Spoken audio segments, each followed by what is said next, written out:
ചികിത്സയ്ക്ക് വേണ്ടി പ്രവാസികൾ ചെലവഴിക്കുന്ന തുക വളരെ വലുതാണ്. വിദേശത്ത് ചെറിയ ജോലികൾ ചെയ്യുന്നവർക്ക് കൃത്യമായ ആരോഗ്യ ഇൻഷുറൻസ് പരിരക്ഷ ലഭിക്കാറില്ല.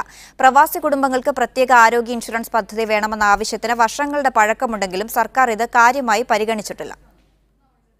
ശാരീരികവും മാനസികവുമായ ഒട്ടേറെ ആരോഗ്യ പ്രശ്നങ്ങൾ അഭിമുഖീകരിക്കുന്നവരാണ് പ്രവാസികൾ. പരിചയമില്ലാത്ത കാലാവസ്ഥയും ഭക്ഷണവും ജീവിത രീതികളുമൊക്കെയാണ് ആരോഗ്യത്തെ താളം തെറ്റിക്കുന്നത്. കമ്പനികൾ ജോലിക്കാർക്ക് ആരോഗ്യ ഇൻഷുറൻസ് നൽകണമെന്ന് നിയമമുണ്ടെങ്കിലും പല കമ്പനികളും പേരിന് മാത്രമാണ് അത് നൽകുക. പല സ്പോൺസേഴ്സും ഒരു 300-400 റിയാൽ കൂടുതൽ ജസ്റ്റ് റിന്യൂ ചെയ്യാൻ മാത്രമുള്ള ഒരു ആരോഗ്യ ഇൻഷുറൻസ് ഉണ്ട്. അവർക്ക് ഏത് ഹോസ്പിറ്റൽ പോയാലും അതിലൊരു കൺസിഡറേഷൻ കിട്ടില്ല. ഗൾഫിലെ ഭാരിച്ച ചികിത്സാ ചെലവ് കാരണം നാട്ടിൽ ചികിത്സയ്ക്ക് വരുന്നവരാണ് കൂടുതലും. ഞാനിപ്പോൾ അടുത്ത ദിവസം കോഴിക്കോട് മെഡിക്കൽ കോളേജിൽ ഒരു സർജറിയായിട്ട് ബന്ധപ്പെട്ട് വന്നതാണ്. അടുത്ത തിങ്കൾ ചൊവ്വ ദിവസങ്ങളിൽ സർജറി നടക്കുമെന്നാണ് ഞാൻ കരുതുന്നത്. ഞാനിതുപോലെ തന്നെ അവിടെ ചികിത്സിക്കാൻ നിന്ന സമയത്ത് അവിടെ അതിന് സാധ്യതകളില്ല.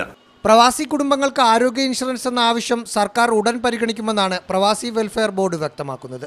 ഇവിടെ എല്ലാവരെയും ആരോഗ്യ ഇൻഷുറൻസ് പദ്ധതിയിലേക്ക് ഗവൺമെൻറ് കൊണ്ടുവന്നിട്ടുണ്ട്. പക്ഷേ അതിലേക്ക് പ്രവാസി ക്ഷേമനിധിയുടെ അംഗങ്ങളെയും ഉൾപ്പെടുത്തണമെന്നുള്ളൊരു ഡിമാൻഡ് പ്രവാസി വെൽഫെയർ ബോർഡ് മുന്നോട്ട് വെച്ചിട്ടുണ്ട്. സമീപഭാവിയിൽ തന്നെ അതിനൊരു റിസൾട്ട് ഉണ്ടാവുമെന്നാണ് ഞങ്ങൾ പ്രതീക്ഷിക്കുന്നത്. റാഹീസ് റഷീദ്, മീഡിയ 1, കോഴിക്കോട്.